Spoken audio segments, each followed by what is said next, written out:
Conhecido como Don Corleone Negro, Frank Lucas se tornou um dos nomes mais conhecidos no mundo do crime entre os anos de 1960 e 1970. Ele montou um esquema de tráfico de entorpecentes sem intermediários, permitindo que trouxesse heroína diretamente do Vietnã e pudesse fornecer um dos entorpecentes mais puros do Harley. Usando essa estratégia, contando com uma grande rede de policiais e militares corruptos, Frank Lucas construiu um império, alcançando um patrimônio semelhante à de estrelas de Hollywood. Fala galera, tudo bem com vocês? Aqui é Joel Paviotti do canal A Iconografia da História. Vamos falar hoje sobre Frank Lucas, um grande narco da história dos Estados Unidos, principalmente de Nova York, e o Harlem, né, aquele bairro bastante conhecido por muita gente. Antes de entrar propriamente na história do personagem, se inscreve no canal, deixa seu like e ativa o sininho. Pessoal, vocês precisam se inscrever no nosso canal. Muita gente parou de se inscrever, recebe os vídeos, mas não se inscreve. A gente não consegue crescer. Então faz isso, por favor. Edu, roda a vinheta.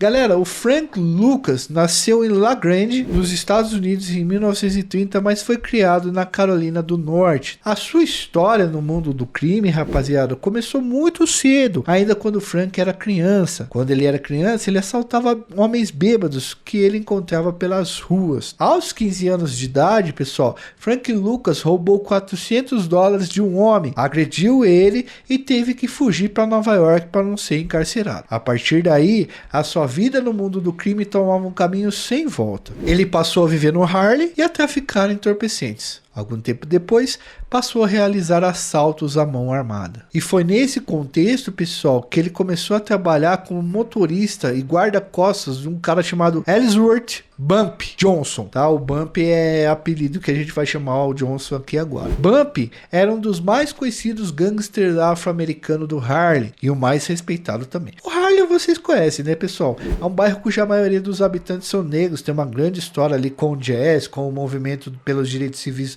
dos negros e tal. Bump ficou conhecido como Robin Hood do Harlem e ele ajudava muito a comunidade onde vivia, ao mesmo tempo e que era capaz de cometer ações marcadas por uma violência extrema, como enfiar, por exemplo, um picador de gelo nos olhos de alguém. Frank Lucas, galera, trabalhou ao lado de Bump por 15 anos. E foi assim que alçou degraus cada vez mais altos na criminalidade. O Frank aprendeu muita coisa no crime com Bump. Foi uma verdadeira escola de aprendizagem, um verdadeiro estágio de 15 anos pro Frank, tá? Após o falecimento do Bump em 1968, o comando do tráfico de entorpecentes no Harlem ficou vago e a disputa pela posição se tornou muito acirrada. Vocês sabem, né, pessoal? O Bump era um grande chefão. E quando o grande chefão vai embora, os generais, os subordinados desse chefão passam a brigar pelo trono, que todo mundo quer uma fatia do BO. Frank Lucas decidiu então que também tomaria parte nesse dinheiro do chefe, nesse poder do chefe, né, nessa herança do chefe, e contratou um primo que estava na guerra do Vietnã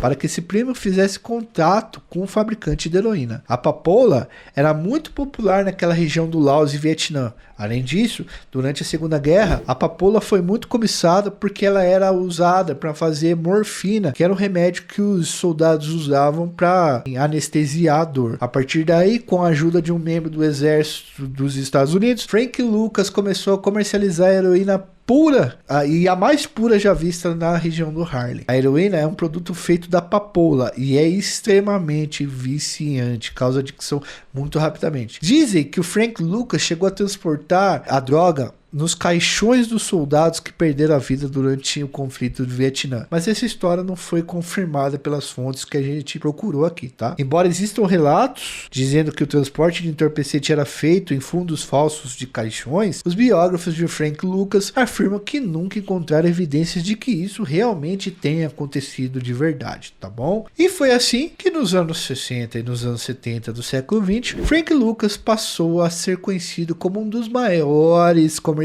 de entorpecentes do Harlem e também de Nova York inteira, né? De toda Nova York. O produto dele transpassava inclusive o Harlem, indo gente de todas as regiões da grande cidade de Nova York buscar o barato. O seu diferencial em relação aos outros comerciantes de entorpecentes é que ele comercializava um entorpecente famoso pelo seu alto grau de pureza e ele tinha garantia da qualidade do produto, o que fez ele vender horrores e ganhar muito dinheiro. Além disso, Frank Lucas não usava usava intermediário, como a gente já falou para vocês. Ele comprava o entorpecente diretamente do Triângulo do Ouro, negociando diretamente com os fabricantes de entorpecente e contando também com uma rede de militares e policiais corruptos para fazer isso, para dar cobertura para ele. Portanto, isso não chegava na mão de outras pessoas que não conseguiam batizar o barato, e o barato ia, mano, cheio, no puro pra galera. Triângulo do Ouro, galera, só para explicar para vocês, o Triângulo Dourado era o nome dado a uma das principais áreas do continente asiático, onde era produzido ópio, heroína e outros tipos de entorpecentes famosos aí, advindos da Papua. Essa área, que fica localizada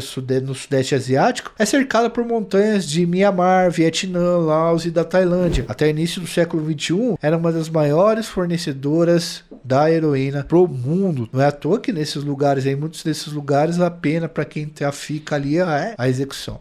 A partir do século XXI, o Afeganistão assumiu esse posto, mas o Triângulo Dourado ainda é um grande fornecedor de entorpecentes. Pessoal, para conseguir os seus entorpecentes sem os intermediários, Frank Lucas contou com essa mediação desse primo. Esse primo foi lá e conseguiu contato com fazendeiros responsáveis pela produção desses entorpecentes, tá? E aí isso deu uma enorme vantagem para ele, porque era direto dos fazendeiros mesmo. O resto dos policiais, de tudo, deixava passar dos militares, mas ele negociava direto com os fazendeiros. Essa estratégia fez com que seu nome crescesse muito rapidamente e ele faturasse muita grana mesmo, se tornando um dos caras mais ricos de Nova York e, obviamente, do submundo do crime, tá bom? Além disso, com o dinheiro que ele tinha, ele começou a montar um exército de pessoas, né, de capangas, armados com as armas mais poderosas e modernas do período. No período que ele esteve no auge, o Frank Lucas faturava em torno de $1 milhão por dia. É isso, mano? $1 milhão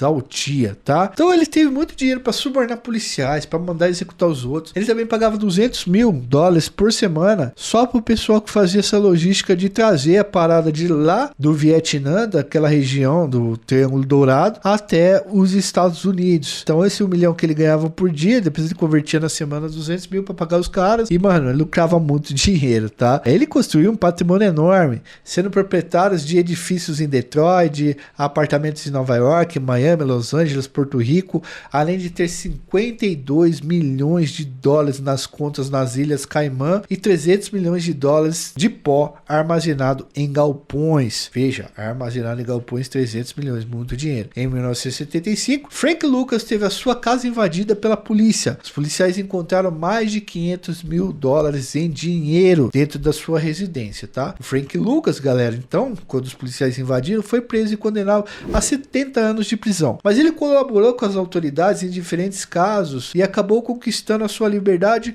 5 anos depois que ele foi preso. Algum tempo depois, pessoal, ele foi preso novamente, tráfico de entorpecentes, e foi condenado a mais 7 anos de prisão. No ano de 1991, Frank Lucas conquistou finalmente a sua liberdade. Anos mais tarde, fundou junto com sua filha uma associação que ajuda filhos de pessoas presas. Na cadeia, ele mudou totalmente a visão dele de mundo, e depois que ele saiu de lá, dizia que o crime realmente não compensava. E quem estava falando isso era um cara que ganhou muito dinheiro e foi muito poderoso no submundo do crime. Ao falar sobre o seu passado no mundo da criminalidade, ele dizia ter se arrependido do que fez e admitia ter feito coisas realmente terríveis, como por exemplo tirar a vida de um homem na frente dos próprios filhos. Diz que ele nem conseguia dormir pensando nessa coisa quando ele se arrependeu. Em 2007 foi lançado o filme Gangster Americano, que retrata a história de Frank Lucas. Muito bom esse filme, tá? Ele é dirigido pelo Ridley Scott e ele mistura, óbvio, fatos reais da vida do Frank Lucas com elementos ficcionais que muitas vezes não são verdade, são colocados no filme ali, enfim, criando uma licença poética. Denzel Washington foi o cara que interpretou o Frank Lucas nesse filme